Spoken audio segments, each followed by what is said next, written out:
I want to know what's going on with the Harry situation, because he's now murmuring that, perhaps it's not for him. Perhaps it's, 2 days, I think he said 2 or 3 days a week every 2 months. It's not perhaps the sort of game. So he's actually saying, I'm going to go away and have a real long think about it. So where we've gone from is 6 months ago, if Capello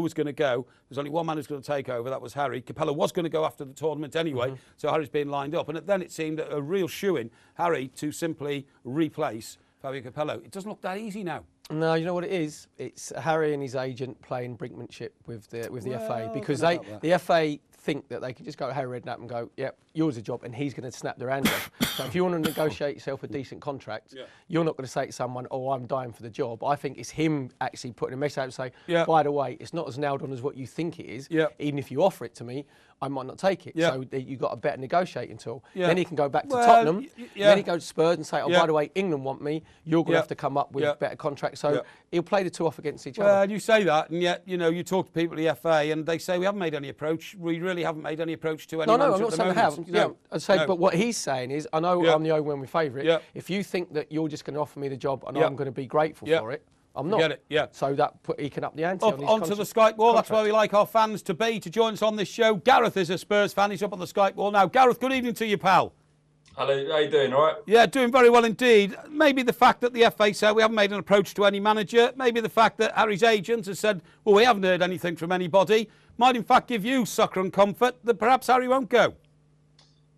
Yeah, I mean, no, I don't think it was ever as stitched on. I think the media went crazy when Capello first left, and it coincided with what happened with Redknapp's court case as well. I don't think he was ever kind of the only choice, and I think that's what the papers made him out to be, the only possible candidate that could take over from Capello. Does it make it more likely? I kind of agree with Perry. I think he's biding his time. If he gets offered the job, he will take it. Perhaps this is I'm not so cynical as to think that it's about him negotiating more money, but I think he wants the job, and ultimately he will be the next England manager, I think. Yeah, I think he will be as well. You're going to get in the Champions League, but you think there might be a bit of Harry that thinks that's as far as what I can take Spurs, because unless you have a massive influx of money, so he can go on, because you're not going to challenge Man United and Man City to win the title. So to get third and fourth is probably the best, and I'm putting Arsenal in that at the moment as well, the best that you can do. So it's a bit of Harry thinking, I can't take this team any further. No, I don't think so. I think the Redknapp possibly can take them further, and we do have money, and there will be, if we're looking further ahead, in terms of Redknapp could be Spurs manager for the next 5-6 years easily. In that time, we'd have a new stadium, but. We've always had money to spend, Spurs. There's talk of this £50 million that we potentially have. With that money, we could build a team around what we've got already, if you can keep some of these players that are potentially going to leave in the summer anyway, Modric and Bale and that sort of thing. With the right investment and the right players, we're easily capable of catching United and City. I think we've come in for a lot of criticism over the last few weeks, given the last few results. They haven't been great, but we haven't played that badly, bar the Arsenal result, which was shambles. Okay, I think, sorry Perry, I think that when you've reached the peak of your career like Harry has now, and he's 65 years of age, right, and he thinks he's built such a fantastic team in such a short period of time, I don't think it's brinksmanship. I think he's genuinely thinking himself now, do I really want to give this up? You've just said he could be there another 5 or 6 years. Sir Alex Ferguson has been, and he can do great things with that team. Certainly another year in the Champions League is going to be tempting. But they spend less money than Arsenal. They're 40% spend less, and I think your top paid players on 60 grand a week.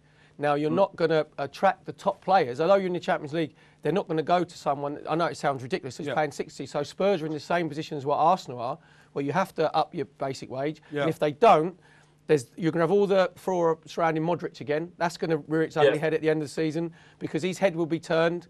To be fair to him, his attitude's been brilliant. He's played really well. But if someone says you can go and earn 180 grand a week at Man City or 150 at Chelsea, but you can only get 60 grand a week at Spurs, you're going to want to go. Of course. I think I think a bigger question that should be asked is whether or not. Why would Redknapp want the England job? Spurs, good question.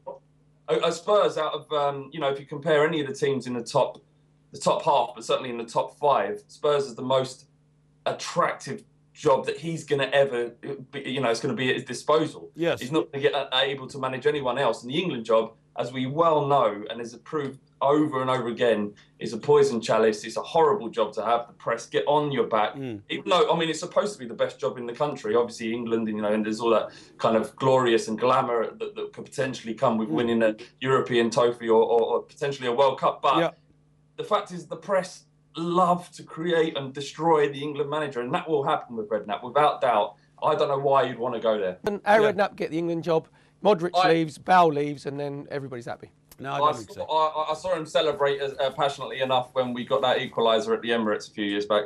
Yeah, I'm sure you did. He's a gooner. Harry's a gooner. I'm not getting into this. Listen, Gareth, thanks very much indeed, mate. Very good to talk to you as always. Up on the Skype wall, Sports Tonight Live. Right now, Cheers, Gareth. Bit of a stay ahead of the game with Sports Tonight Live. Don't miss a thing. Subscribe to our YouTube channel. Search for Sports Tonight Live on Facebook and like our fan page. Follow Sports Tonight TV on Twitter and tweet us your thoughts and opinions. Sports Tonight Live, it's the platform for the fans.